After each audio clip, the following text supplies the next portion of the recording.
Well, hello there, humans, hippies, earthlings, whoever you are, wherever you are, whatever you're doing, and if you're lucky enough indeed to be doing it too. I'm Bushka, and today I am very happy to be bringing you an M16A4 Masterclass. Now, I don't mean to be arrogant, and I'm not trying to put the wrong foot in here, but I feel like I'm pretty good with this gun, and it's a gun that I really do have an affinity for. I've done a lot of testing on the ARs. I did a massive AR video, and things have changed a little bit since then for the M16A4. It seems to have got a bit of a recoil nerf. And previously you used to be able to run this gun, and the first two shells, even at long ranges, would hit just about every time in nearly the same spot, making it exceptionally good for both up close and personal work like this and for long range sniping. Now that's really not the case anymore. The recoil on the gun's taken a big kick up, and that's turned it into a weapon that I feel is very much a CQC specialist. Now, a lot of people will tell you that they run the 16A4 as a long-range bomber, and that's fair enough. You can actually run it as a pseudo DMR, but you can do that with any gun in the game, really. And in reality, the 16A4 doesn't do it any better than an M416 or a SCAR-L, or, I mean, marginally better because it has a much faster bullet speed than most ARs, but for all that, it's not enough to make it worth taking over, say, a Mini 14, or an SLR, or an SKS, or a Mark 14, or a QBZ. It just doesn't have the raw stopping power. Now, what it does have, and I'm talking about pure bullet damage there. Your ARs do 40 base damage. Even a Mini 14 does 45 base damage to a no chest armor wearing target.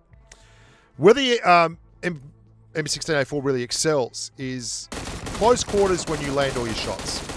Now, because of the nature of the beast and the fact that it fires in burst mode and not in full auto, although you'd be forgiven for thinking it was full auto when you see a claw player using it, like I am here, you can see, because I'm playing claw, I'm able to tap fire it out very, very quickly, and you can get very, very fast kills.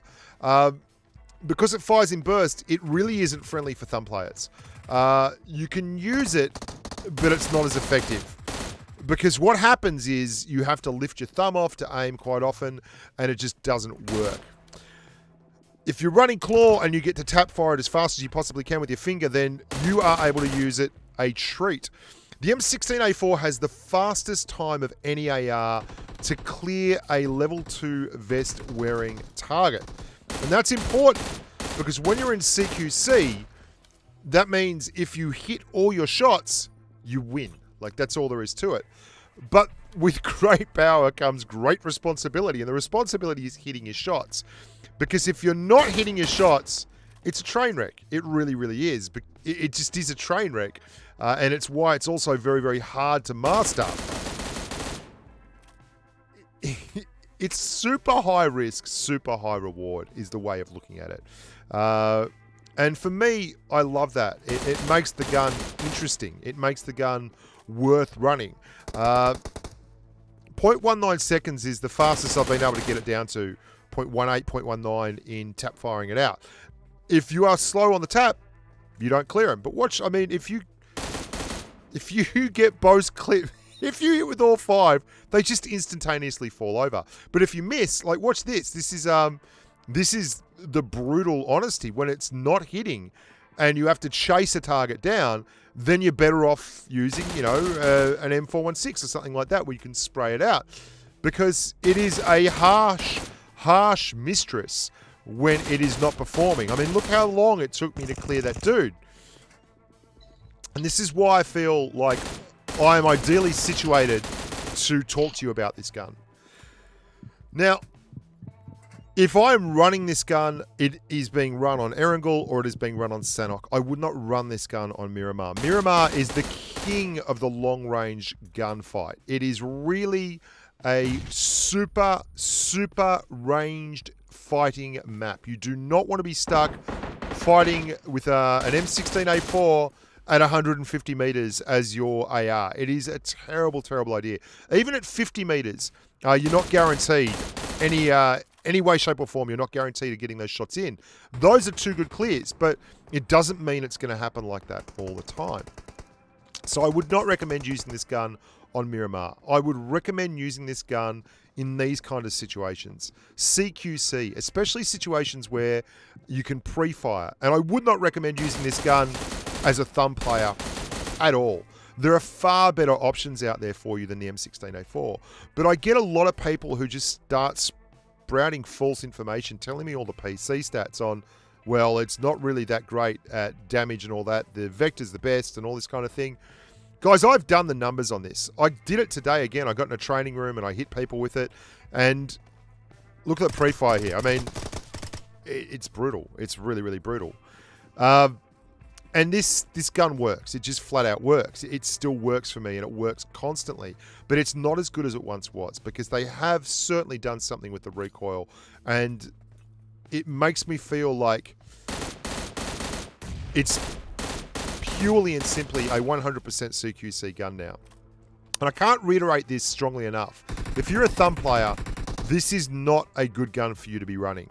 Because even if you're using a gyroscope or something, you've still got to be hitting that button. I mean, watch the pre-fire here. I hit it again as the guy comes around the corner, and it's absolutely brutal. The M416 is the best AR in the game. There's no doubt about it. But it can't do what the M16A4 can do when you're hitting all your shots. Watch, this is a squad of ace players Ouija and I ran into on the Asia server. And we were in a terrible time.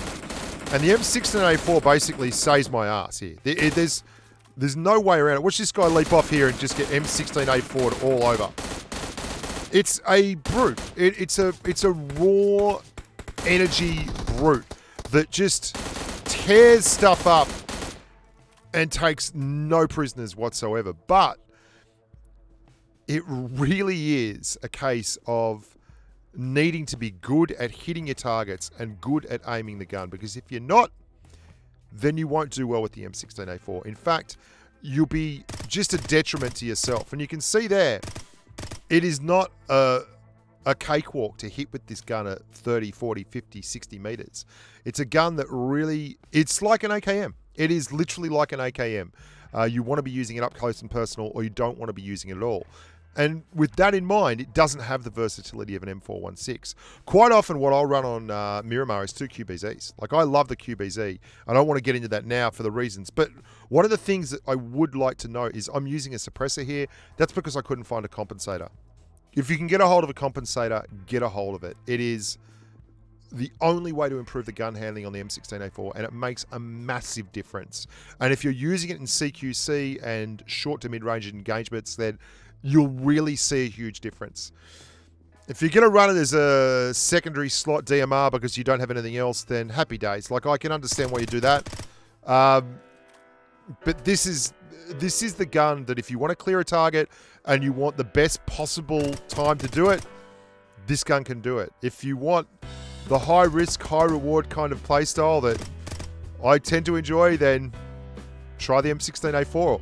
If you're a thumb player, stick with the M416. It'll do you right every time.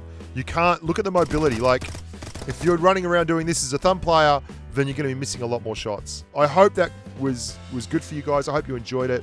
Make sure you look after yourselves. Make sure you subscribe and like the videos. That all helps me, and I can't wait to get back and get stuck into it. Until next time, look after yourselves and stay safe on the battlefield. Bye for now.